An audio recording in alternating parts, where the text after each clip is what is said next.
Estamos estudiando de una forma breve en 2 conferencias qué es el Apocalipsis. Esta es la segunda parte y es un estudio muy importante, muy necesario, y le he pedido a Dios mucha sabiduría en oración para que pueda yo expresarme con las palabras más comprensibles que ustedes puedan recibir para entender. Esta fue la característica más grande de Jesucristo como maestro, que ha sido el gran maestro de maestros. Y tú vienes a los evangelios y encuentras un lenguaje, los árboles, las semillas, el agua, el luégano, la lechuga, los pájaros, puras palabras sencillas, clarísimas, que hasta un agricultor, un ranchero podría entender. Ese fue el lenguaje que Jesucristo usó.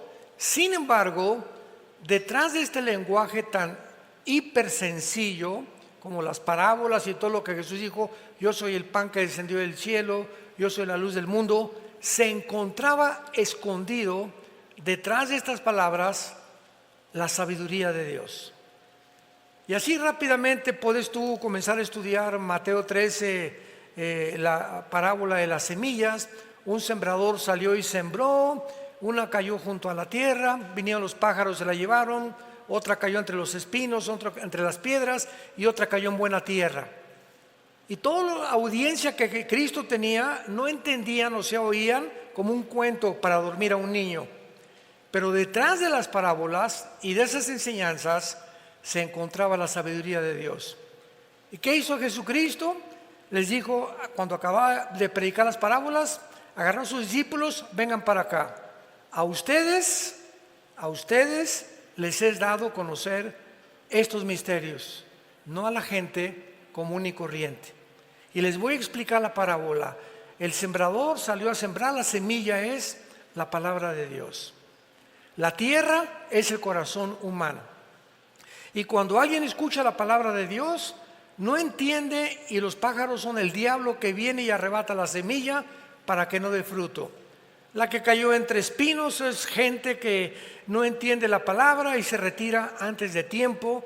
La que cayó entre las piedras son personas que por el afán del dinero, el afán de la vida y las riquezas engañosas abandonan el camino y ahogan la palabra. Y la que dio fruto son los que la reciben y mantienen regando la semilla, manteniéndose, leyendo la Biblia a diario, memorizando la Biblia, estudiando la Biblia, comparando la Biblia y trayendo la Biblia el domingo a la iglesia. Esos son los que van a dar fruto. Entonces, ¿cuántas enseñanzas tan profundas se encontraban en un lenguaje tan sencillo? Pero cuando llegamos al Apocalipsis, llegamos a un libro donde más de 250 citas provienen del Antiguo Testamento. Y encontramos candeleros, el altar de Dios, el tabernáculo, los 144,000 judíos, las estrellas, etcétera, etcétera. Lenguaje que provenía del Antiguo Testamento y una simbología impresionante. Y esto ha hecho que inclusive maestros de la Biblia se hayan rehusado a enseñar el libro del Apocalipsis. Porque dicen, pues es demasiadas interpretaciones, demasiados símbolos, etcétera, etcétera. Pero no. El versículo 3 dice, dichosos los que leen y los que oyen las palabras de esta profecía. Todas las cosas en el Antiguo Testamento quedaron selladas. Pero el libro del Apocalipsis es un libro que no está sellado y que va a ser revelado a los entendidos de la generación en la que tú y yo pertenecemos. Antes de abordar algunos temas aquí importantes, vayamos rápidamente al libro de Daniel, capítulo 12, porque el libro del Apocalipsis no puede ser comprendido sin antes estudiar Daniel, porque Daniel puso los cimientos y el apóstol Juan, que escribió Apocalipsis, construyó sobre lo que Daniel recibió en sus visiones. Y veamos esta revelación tan preciosa en el libro de Daniel, que escribió 600 años antes del apóstol Juan, o hace 2600 años. Dice el versículo 4, le dice un ángel a Daniel: pero tú, Daniel, cierra las palabras y sella el libro. O sea, prohibido leer lo que te voy a decir hasta los tiempos finales. Sella el libro hasta el tiempo del fin, que es el tiempo en que tú y yo estamos viviendo. Muchos correrán de aquí para allá y la ciencia aumentará. Versículo 9. Él respondió a Daniel: estas palabras están selladas. ¿Hasta cuándo? Hasta el tiempo del fin. Muchos serán limpios, emblanquecidos, purificados. Los impíos irán de mal en peor, o sea, procederán impíamente, y ninguno de los impíos entenderá. Pero los entendidos comprenderán. Se necesita entendimiento para comprender las cosas espirituales. Entonces, el libro del Apocalipsis no es un libro para la gente del pueblo común y corriente. Tú puedes tener 5 premios Nobel y ser maestro en ciencias políticas, doctor en filosofía y letras y graduado en Oxford o en Harvard, y vienes a la Biblia y te estrellas contra la mente de Dios, porque la mente humana tiene un límite, y los que quieren atravesar ese límite y tratar de comprender más allá de ese límite se vuelven locos. Así tan sencillo. Y así tenemos Carlos Marx, tenemos a el padre de la psicología, ¿verdad?, a Freud, tenemos a Friedrich Nietzsche, el padre del ateísmo del siglo pasado. Nietzsche influyó en Hitler, en Lenin, en Mussolini, en Stalin y en todos a Mao, y todos los dictadores del siglo pasado fueron influenciados por Carlos Darwin y por Friedrich Nietzsche. ¿Cómo acabó el padre del ateísmo? Loco, en un manicomio, y se volvió homosexual antes de morir. Carlos Marx, pobrecito, ¿verdad?, murió en la pobreza, aunque era un hombre sincero, que postuló una doctrina hegeliana junto con Federico Engels. Vino Nicolás Lenin, él llevó a la práctica el capitalismo y el manifiesto comunista. Después lo absorbió Lenin, y después lo absorbió, José Stalin, y después vino la Segunda Guerra Mundial con Mussolini, el loco, Hitler, otro psicópata, y todos estos hombres quisieron ser guiados por supuestas guías espirituales, como decía Hitler, que lo guiaba un espíritu, y murieron, ¿verdad?, del lado más desastroso y terrorífico que nos podamos nosotros imaginar. Y rápidamente, finalmente, veamos en 1 Corintios capítulo 2. Estos versículos nos dan un cimiento para que ustedes entiendan lo que les estoy tratando de comunicar. 1 Corintios 2, versículo 6. Dice Pablo: sin embargo, hablamos sabiduría entre los que han alcanzado, ¿qué cosa? Un cristiano no maduro es un cristiano que todavía no entiende Apocalipsis, ni Daniel, ni Ezequiel, ni Zacarías, ni Malaquías, y tiene 5 o 10 años el cristiano y no sale de Juan 3:16. Se llama la leche. Ahora, ¿por qué una persona cristiana que tiene 5, 8, 10 años en Cristo no entiende las cosas profundas de la mente de Dios? Por la falta del estudio diligente y su falta de relación diaria en comunión con la Biblia y con el Señor Jesucristo. La vida cristiana no puedes depender, leer la Biblia hoy y pasa miércoles, jueves, viernes, sábado y la Biblia ni la tocas. Y ya tomaste decisiones el miércoles y el jueves con tus hijos, en tu casa, en tu escuela, en tu bufete de abogados, en tu consultorio médico, sin tener en cuenta la Biblia. ¿Qué significa esto? Que en esos 3 días le dijiste a Dios: no te necesito en estos 3 días, yo tengo la sabiduría para saber qué aconsejarle a mi hijo, qué decisiones tomar. Y es lo que se llama la soberbia espiritual.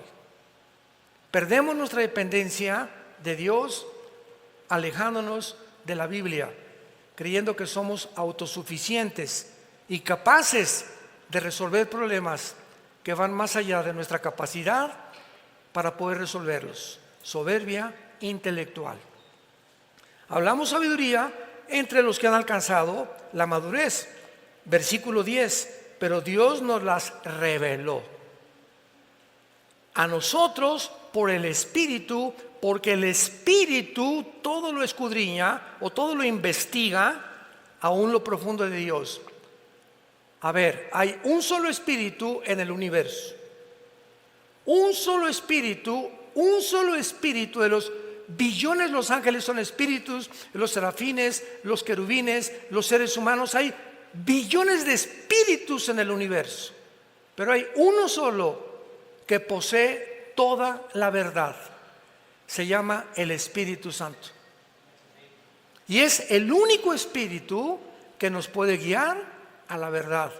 Y el Espíritu Santo siempre va a usar las Sagradas Escrituras. ¿Ves la importancia de tener contacto con la Biblia? Porque te desligas de la Biblia, la dejas de leer, la dejas de estudiar, no te disipulas, pierdes el camino así.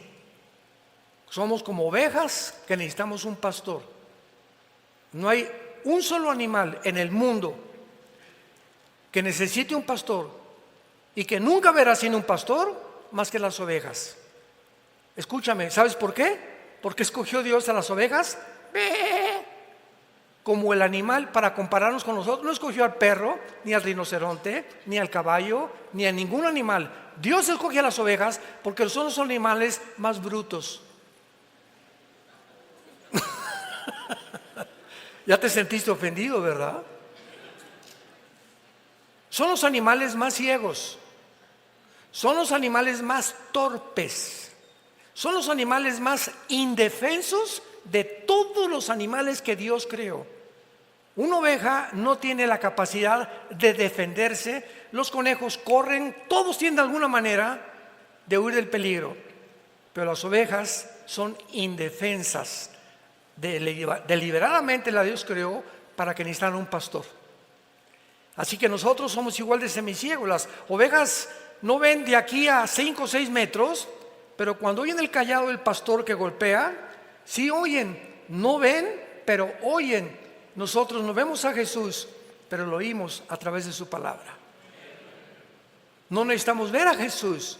Cuando prestas oído a su palabra, como las ovejas oyen el ruido, las ovejas siguen el golpeteo del bastón del pastor con las piedras. A una oveja la metes a un barril en reversa y ahí está. Y en lugar de que se eche en reversa o que salga, ahí se queda la bruta. Son tan indefensas que ni siquiera pueden recurrir a salir o meterse, igual que los seres humanos. Tengo un problema, voy al psicólogo, la doctora Corazón, Walter Mercado, los astrólogos, espiritismo, un chamán, un brujo. Somos tan tontos de creer que hay alguien en el mundo que nos puede ayudar, menos Dios. Así de tercos somos los seres humanos. Ahora entiendes por qué solo el Espíritu que conoce las cosas profundas de Dios es el que te puede guiar a la verdad. Y finalmente dice el versículo 14, 1 Corintios 2, el hombre natural, o sea, el que no tiene al Espíritu Santo, no percibe las cosas que son del Espíritu de Dios, porque para él son locura. ¿Por qué qué? Porque no las puede entender, porque se han de discernir espiritualmente. Viene un niño, Alberto Einstein, en este caso soy yo. Mr. Einstein, ¿qué significa la fórmula E igual a mc al cuadrado? Chamaco menso, 6 años de edad. ¿tú quieres, Pepito, que yo te explique que la energía es igual a la masa por la velocidad de la luz al cuadrado? ¿Qué dijo? Eso es lo que es la fórmula de la relatividad, la que completamente transformó en 1943 la física y se incluyó la ley de la relatividad como la cuarta dimensión. Pero Pepito, mira, por más que te explique lo de la velocidad, lo de la energía sobre la masa por la velocidad de la luz al cuadrado, etcétera, etcétera, no lo vas a entender. ¿Por qué? Porque tu cerebrito no está desarrollado. Entonces tienes que aprender la A, la B, la C, la D, y conforme vayas creciendo, aritmética, matemáticas, raíz cuadrada, cálculo diferencial, cálculo cuántico, etcétera, etcétera. Cuando crezcas, entenderás las cosas que no entendías cuando eras niño. Así es la vida espiritual. Hay muchos en la iglesia que son niños. Y vienen a la Biblia y por más que la leen, no entienden muchas cosas que ya deberías entender. Porque no las entiendes, porque no te gusta estudiar la Biblia diligentemente. Bueno, pues vamos al Apocalipsis y veamos claramente, después de haber examinado la clave, que el Apocalipsis es un libro de las cosas que sucedieron en el tiempo de Juan, en el tiempo de la iglesia que es la que vivimos, y todas las cosas futuras que van a suceder en el tiempo en que tú y yo estamos viviendo. En el capítulo 6 del Apocalipsis se inicia después de la iglesia que ha sido arrebatada al cielo, el derramamiento de los sellos de Dios. Vean esto, antiguamente, voy a tomar una hoja más simple, una hoja. Antiguamente no había o no se escribía como se escribe actualmente. En el capítulo 5 del Apocalipsis se describe a Dios con un rollo. Y de repente un ángel proclama en el universo, ¿quién es digno? Y un rollo sellado con un sello, 2, 3, 4, 5, 6, 7 sellos. Antiguamente, si yo le quería mandar un mensaje a mi patrón o a mi compadre o a alguna persona, le ponía una cera y en el anillo personal de mi familia lo ponía así, que sellaba, y cuando recibía la persona, mi destinatario, el rollo, sabía que venía de mí y que no era una falsificación. Entonces se sellaban las cartas con sellos de cera. Entonces se describe a Dios con un libro o con un papiro sellado 7 veces. Pero se proclama en el universo, ¿quién es digno en todo el universo? ¿Será la Madre Teresa? ¿Abraham? ¿Isaac? ¿Jacob? ¿San José? ¿Cirindano? ¿San Cleotilde? ¿San Agustín? ¿Habrá alguien en los querubines, los serafines, que puedan desatar los sellos? Y se contestó, no hay nadie en el universo digno de abrir los sellos que contienen los 21 juicios de Dios sobre el mundo en el tiempo futuro que estamos viviendo. Y finalmente, el apóstol Juan, que estaba viendo toda esta escena en el cielo, dice, pero vi uno como el Cordero de Dios, que se acercaba al trono de Dios y el Padre le entregaba a Jesucristo, ya resucitado por haber vencido la muerte, vencido a Satanás y vencido el pecado. Él es el único digno de que pueda desatar los sellos. Y dentro de los 7 sellos se encuentran 7 trompetas y 7 copas. Así que los 7 sellos contienen todos los juicios de Dios y se abre el primer sello, capítulo 6, versículo 1, un caballo blanco, que simboliza la entrada del anticristo pacíficamente al mundo, convergiendo con Daniel 9:27, confirmando un pacto con los judíos para poder durante 7 años garantizarles a los judíos la protección de sus enemigos. Así comienza la tribulación. La tribulación no comienza con el rapto de la iglesia. El rapto de la iglesia puede ser hoy, en la noche, mañana, dentro de un mes, y puede pasar entre el rapto de la iglesia y la confirmación del anticristo 1 año, o 6 meses, o 3 años. O sea, el rapto no es así y después inmediatamente al otro día comienza la tribulación. Puede haber un periodo intermedio entre el rapto y el inicio de la tribulación, donde todavía Dios continuará después del rapto otorgando su gracia para que muchos acepten a Jesucristo, que entrarán a la tribulación, desde luego, y posiblemente sean bastantes de los 144,000 judíos sellados que aparecen en el capítulo 7. Entonces Cristo quita el primer sello y aparece un caballo blanco. Noten ustedes que tenía un arco, pero con corona y sin flechas. Y si leen Daniel 8, 23 y 25, dice Daniel antes de Juan que cuando el anticristo se manifieste, se va a manifestar como un pacificador, resolviendo problemas enigmáticos, resolviendo el problema del clima, el problema de la pobreza, el problema de la economía, el problema de Europa, tal vez el problema entre Rusia y Ucrania, pero va a ser un mago de maldad, con una sabiduría diabólica, que el mundo no va a tener más que aceptarlo como tú eras la persona que necesitamos como líder en el mundo, y se convertirá en el final dictador mundial. Sin embargo, a los 3 años y medio va a violar esto, y dice el versículo 3: el segundo sello, vi un caballo bermejo. Inmediatamente el anticristo declara la guerra, y ahí comienza los últimos 3 años y medio, o la gran tribulación, porque los primeros 3 años y medio es la tribulación, y los segundos, división, 3 años y medio, son la gran tribulación. Comienza con la guerra. La invasión de Putin a Ucrania no desatará la tercera guerra mundial.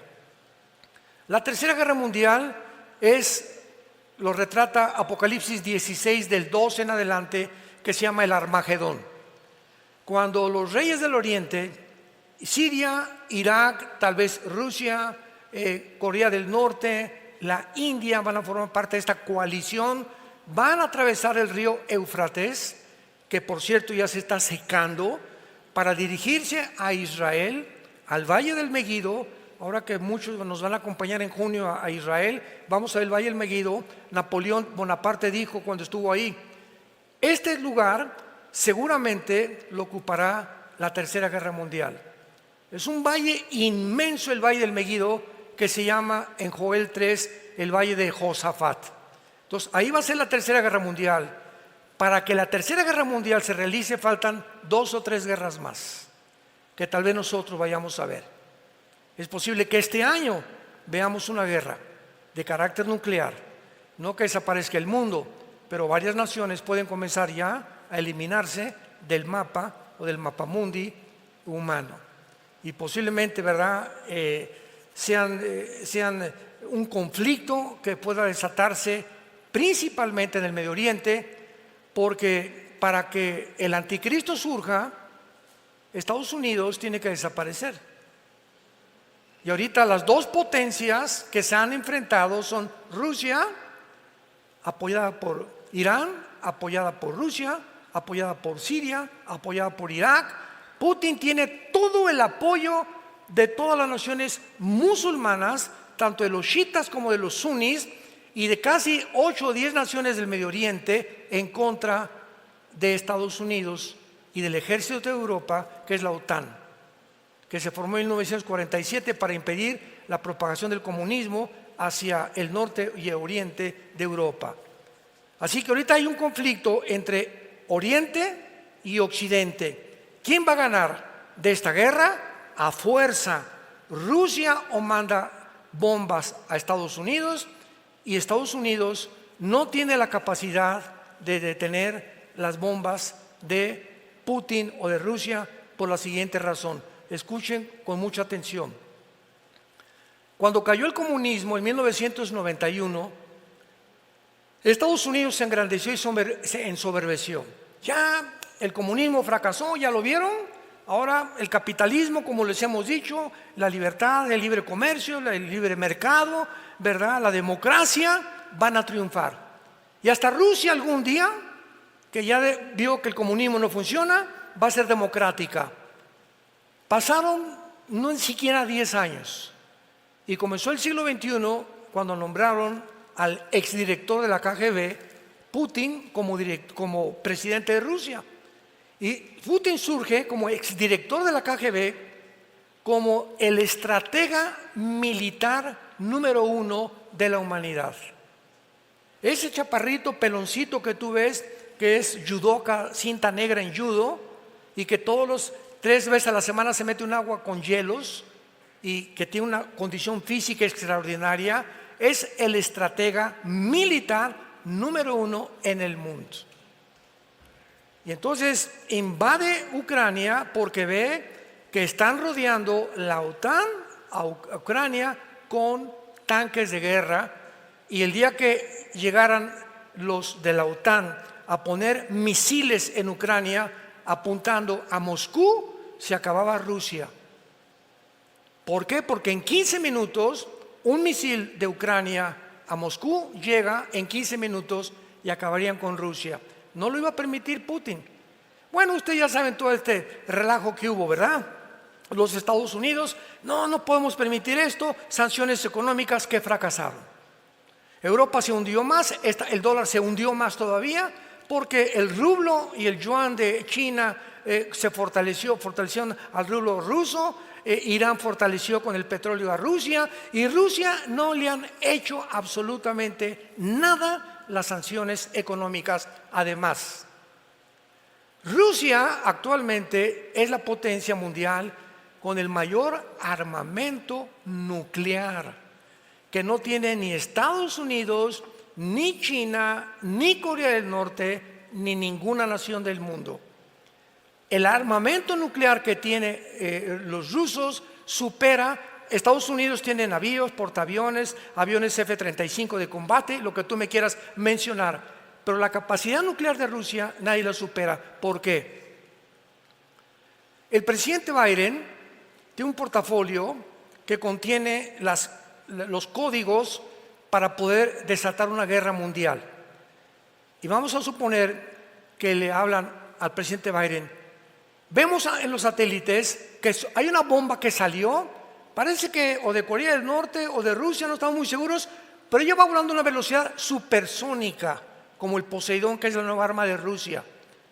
Esta arma, este misil que Rusia enviará a Estados Unidos, tardaría 23 o 24 minutos en llegar a Washington o a Nueva York. 23 o 24 minutos. En el portafolio que tiene el presidente de Estados Unidos, tiene que abrirlo y tiene que apretar un botón, dando la orden al ejército, a la Fuerza Aérea y a la Marina de que abran las compuertas para las armas nucleares y contesten el fuego nuclear contra Rusia. Sin embargo, al presidente Biden le tardaría 5 minutos en dar esa orden. Desde el momento que le comunican, abre el portafolio, le dan el código, porque él no tiene el código, es un general que siempre lo acompaña, y ya con el código, y más que ahorita ya el presidente Biden está medio senilidad mental, ¿verdad? Ya tiene reacciones que ya no son normales. ¿Cuánto tardaría? Esos 5 minutos no le bastarían a Estados Unidos para impedir que Rusia explotara su primer misil en Washington o en Nueva York. Además de esto, Rusia tiene un submarino que se llama el Poseidón, que no lo tiene nadie, ninguna armada del mundo entero. Este submarino es indetectable, no se puede rastrear, porque casi todos por medio de ondas del sonido pues se detectan, ¿verdad? Hay 5 submarinos Poseidón en el Atlántico apuntando a Washington y 5 en el Golfo, en el mar Pacífico apuntando a Los Ángeles y a todo el área occidental de Estados Unidos. Estos submarinos, Estados Unidos ahorita no sabe dónde están. Así que de cualquier manera que sigan arrinconando a Putin porque también es un monstruo, ¿verdad? Porque ha hecho barbaridad y tremenda. No estamos defendiendo a nadie, estamos presentando la realidad. En el momento en que él decida, borra Estados Unidos del mapa en medio minuto. Solamente neutralizando Washington y Nueva York, se acaba la Casa Blanca, se acaba Estados Unidos. La bolsa de valores desaparece, desaparece la Casa Blanca, desaparecen los senadores, desaparece todo el movimiento político y económico de la nación que hace más de 75 años ha tenido el liderazgo mundial. Y esta es la guerra que el anticristo desarrollará.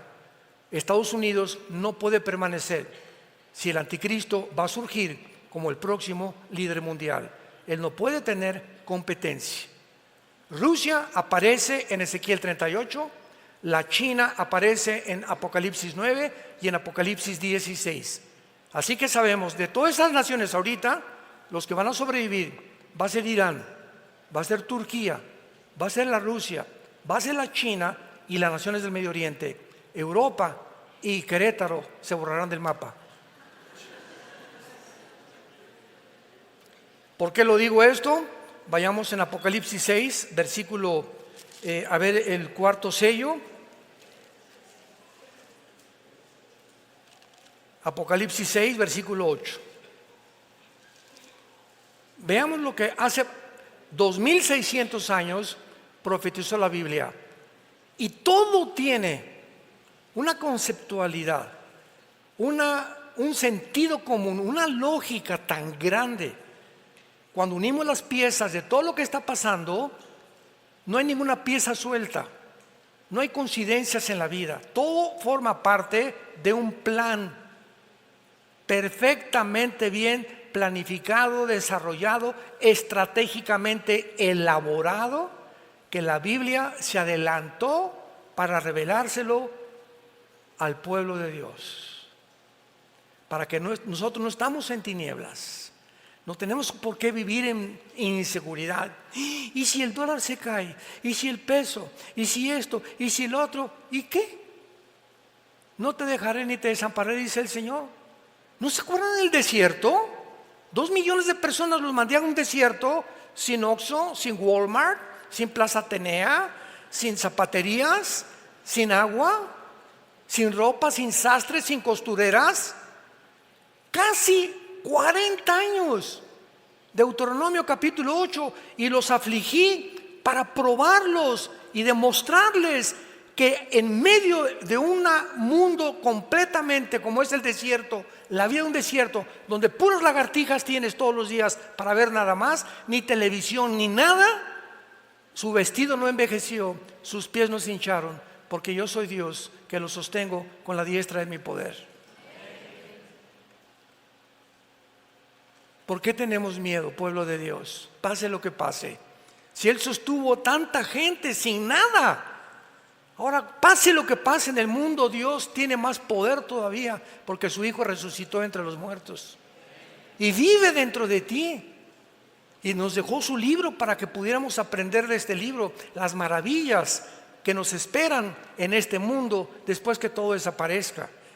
Dice Apocalipsis 6, versículo 8, miré un caballo amarillo, léanlo con mucha atención, y el que lo montaba tenía por nombre Muerte, y el Hades, o sea, el infierno, le seguía. Y le fue dada potestad sobre, ¿cuántos? La cuarta parte de la tierra para matar con espada, o sea, con guerra, con hambre, que es el resultado de las guerras, con mortandad, que son pestes, y con las fieras de la tierra, que se vienen de la selva a las ciudades por falta de comida, acabar con los moribundos y con los muertos. ¿Cuántos habitantes hay en el mundo ahorita? 8,000 millones. Le quitamos la cuarta parte, ¿cuántos son? 2,000 millones. Estamos comenzando apenas. Las primeras guerras morirán 2,000 millones de personas. ¿Tienes idea de cuál es esto? Para que tengas una ligera idea, desde Alaska hasta la Patagonia en Argentina, todo el continente americano, Canadá, Estados Unidos, México, Panamá, Guatemala, hasta la Patagonia, habemos 1.100 millones de seres humanos. Aquí está diciendo que al principio morirán 2 continentes enteros, iguales al continente americano de personas. Y como en la Biblia no aparece Estados Unidos ni Querétaro, ni México, ni ninguna nación, solamente encuentras en la Biblia, al final de los tiempos, naciones del norte de África y del Medio Oriente y algunas de Asia Central, nada más. Lo que nos da a entender que después de que caiga Estados Unidos, desaparecerá todo el continente americano, tú y yo. Pero ya no vamos a estar aquí nosotros. Así que adiós, ya nos vemos al ratito, Adiós mundo cruel, ya nunca te veré, como dice la canción. Ahora, esto es muy importante porque dice el versículo que en el 5º sello, versículo 9, Juan vio con sus ojos, él estaba en el cielo. ¿Con qué ojos vio? Cuando Juan fue llevado al cielo para escribir el Apocalipsis y ver lo que pasaba en el mundo, la carne y la sangre, dice la Biblia, no pueden heredar el reino de Dios, porque con nuestro cuerpo la dimensión del cielo es otra dimensión que no está diseñada para que respiremos, ni vivamos, ni comamos allá como aquí en la tierra. Aquí de la atmósfera para abajo hay una capa de ozono y de aire compuesta por 93% de nitrógeno, oxígeno y algunos gases.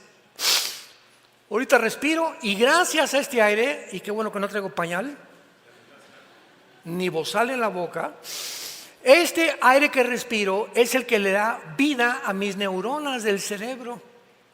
Y el momento que dejo de respirar, se me baja mi sistema inmune, afecto mis neuronas, que son irreversibles, el daño para siempre. Yo no me quiero meter en eso. El que tenga entendimiento, que entienda lo que les quiero decir. Pero es increíble que podamos nosotros ver que allá Juan en el cielo ve con otros ojos, que son los ojos espirituales. Los oídos de Juan no eran físicos, eran espirituales. ¿Qué les quiero decir? Que cuando Juan estuvo en el cielo, vio a los muertos.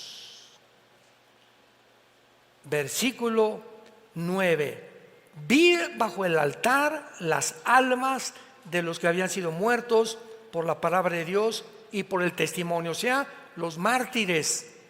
Cuando morimos, no hay reencarnación, no hay purgatorio, no hay limbo, inventos de los seres humanos y de las religiones.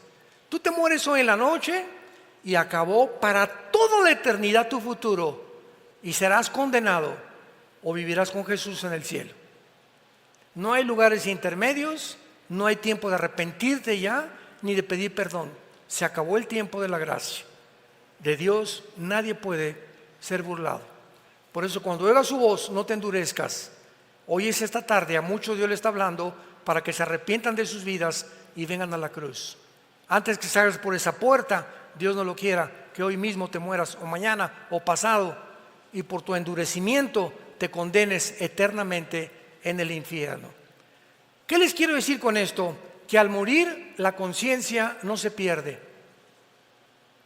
No hay tal cosa como que cuando dicen que duermen los muertos, duerme el cuerpo. Pero cuando te mueres se sale tu espíritu, se sale tu alma, tu cuerpo lo pueden cremar, no importa que lo cremen, de todas maneras los gusanos se lo van a comer, o echan el polvo en la tierra o en el mar. Si te entierran tampoco importa.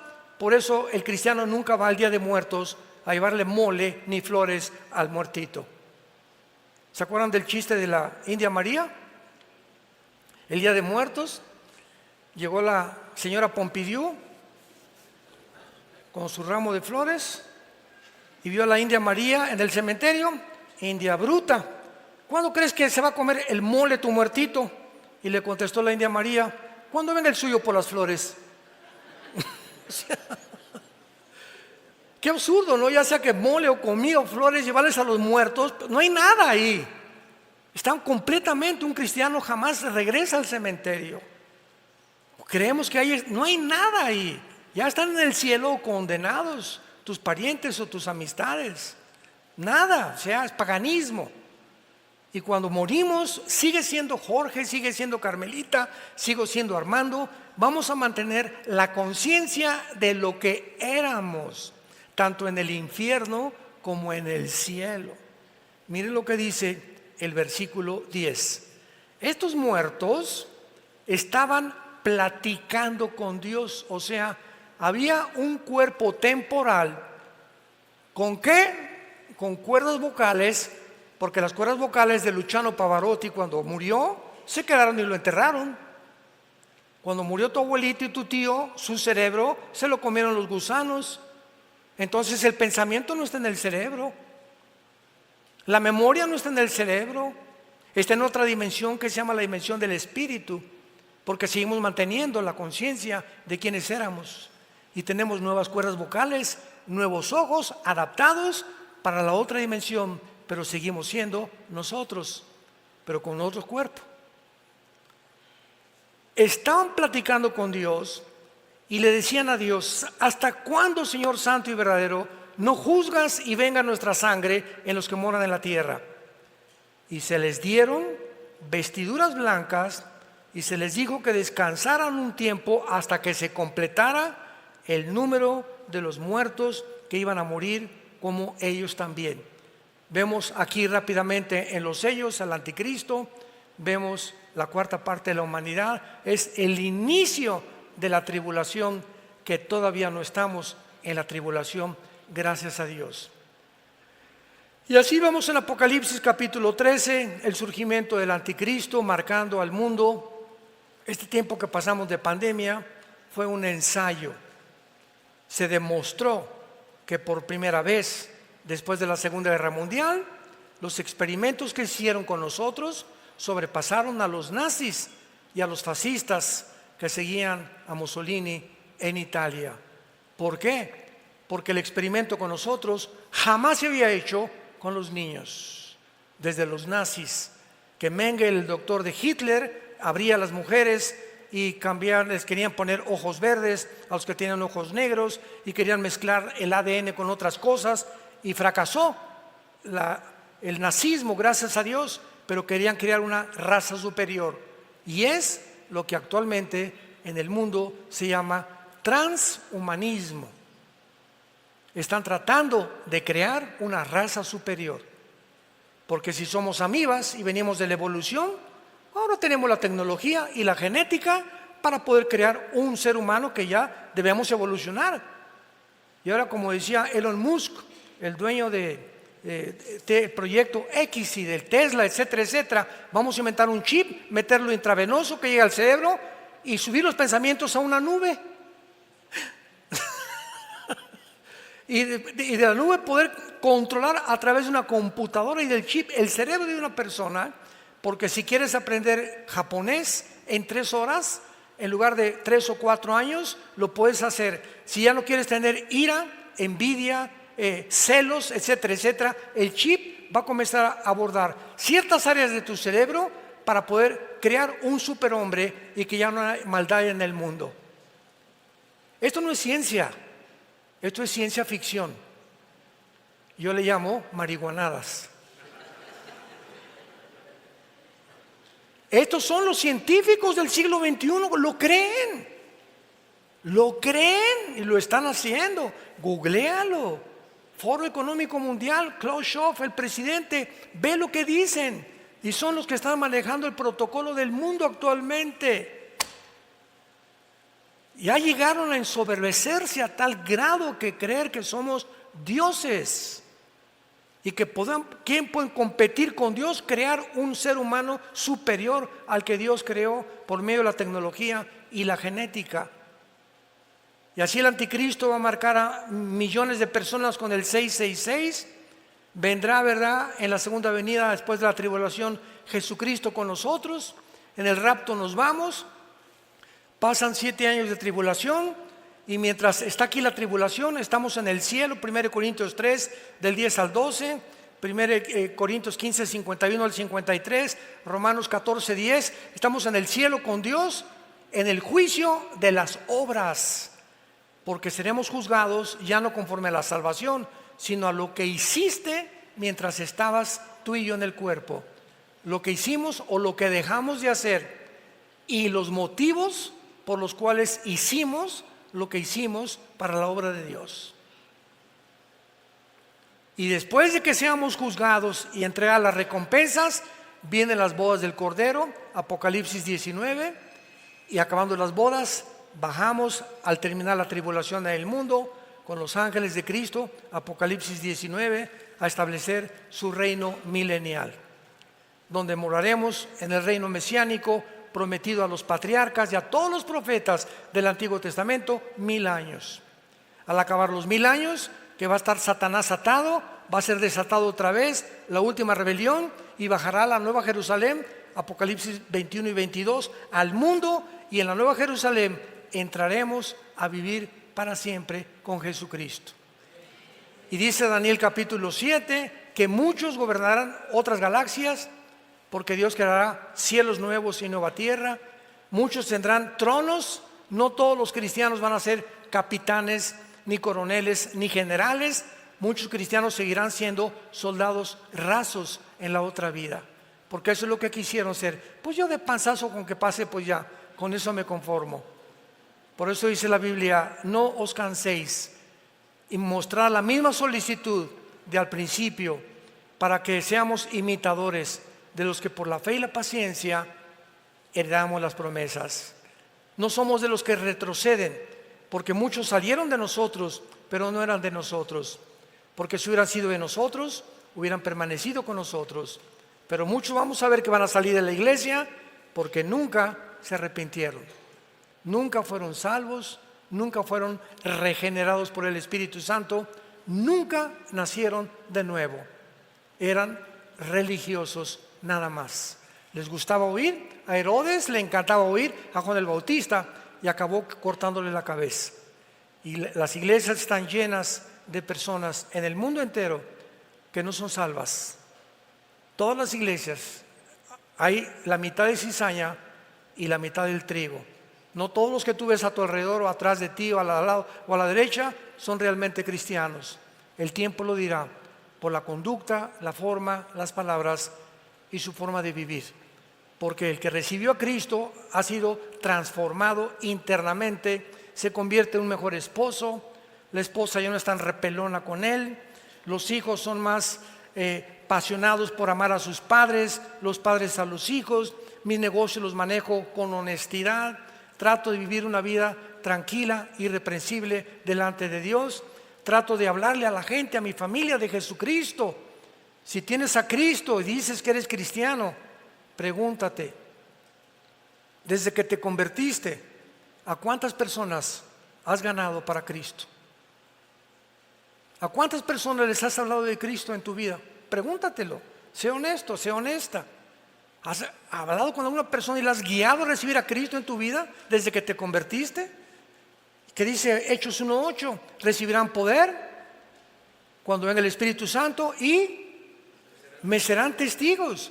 El Espíritu de Dios entra en nuestra vida para quitarnos el miedo de hablar de Cristo. Y nos enfrentamos a estudiantes, a ateos, a burladores, a familiares que te critican y todo, pero tenemos el valor de decirles, sí creo en Cristo, ¿y qué? Y les ofrezco una mejor vida, y en Navidad me paro y no me da vergüenza testificar a toda la familia, arrepiéntanse, Cristo murió por ustedes. Y estamos hablando a toda la gente que podamos, al panadero. Anoche fuimos aquí nos encanta venir aquí en Querétaro, al Zócalo, al centro, y venía gente, ¿verdad? Una que tenía asma, otro que nos hizo rapear, etcétera, etcétera, y por todos los otros repartiendo.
de Cristo y repartiéndoselas a toda la gente. Y a toda la gente que podíamos, le hablábamos de Jesús, porque somos testigos de Cristo. Al elevadorista, a la que te lleva las tortillas, a tu chofer, al de la farmacia, dale un folleto, dale una conferencia, un libro cristiano. Habla, comunícate, transmite lo que Dios a través de nosotros quiere transmitir. Es tiempo que la iglesia despierte y que recordemos en qué batalla nos encontramos. Y en el Apocalipsis, que es la revelación de Dios, el plan de Dios termina. Y lo seguiremos entendiendo cuando tenemos realmente la pasión por seguir la verdad, apasionados por la verdad hasta el día de nuestra muerte. Te damos gracias, Señor, en esta tarde por tu palabra. Los cielos y la tierra pasarán, pero tus palabras permanecerán. Te damos gracias por habernos resucitado juntamente con Cristo, por haber permitido que muramos juntamente con Él, y porque ahora nos consideras sentados en el trono de tu gracia, formando parte de la herencia que tu Hijo Jesucristo recibió cuando resucitó de entre los muertos. Te damos gracias por tan grande amor en la cruz, porque Dios muestra su amor para con nosotros en que, siendo aún pecadores, Cristo murió por nosotros. El que no conoció pecado, por nosotros se hizo pecado, para que nosotros fuéramos hechos la justicia de Dios en Él. Él, despreciado y desechado entre los hombres, varón de dolores, experimentado en quebranto. Escondimos el rostro de Él, fue menospreciado y no le estimamos. Ciertamente llevó Él nuestras enfermedades y nuestros dolores, y nosotros le tuvimos por abatido de Dios. Como oveja delante de sus trasquiladores, enmudeció y no abrió su boca. Y todos nosotros, como ovejas sin pastor, nos salimos y nos perdimos en caminos tan diferentes. Mas en el amor que nos tienes, lo enviaste al mundo a recogernos, a meternos al corral otra vez de las ovejas, para ser pastoreados por Él, para que el bien y la misericordia nos sigan todos los días de nuestra vida, y algún día en tu casa, Señor, moraremos eternamente contigo. Si tú en esta mañana no tienes la seguridad de la vida eterna, ustedes que nos ven a través de la televisión también, pídele a Cristo entrar a tu vida por primera vez con estas palabras. Dile ahí desde donde te encuentras. Tal vez estás en la sala de un hospital, tal vez vas manejando tu coche, tal vez estás en la sala de tu casa, tal vez estás en alguna cárcel oyendo este mensaje. Dile: Señor mío y Dios mío, perdona mi vida, perdona mis pecados, porque creo que en esa cruz tu Hijo derramó su sangre para pagar por ellos, y que a los 3 días resucitó de los muertos. Y ahora, Señor Jesús, como creo que vives eternamente, te pido en este instante que entres a mi vida.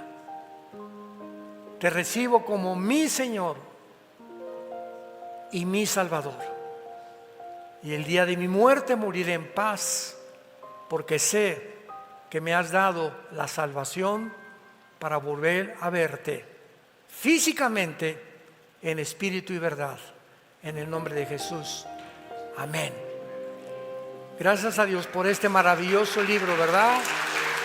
Gracias por este maravilloso libro, la palabra de Dios.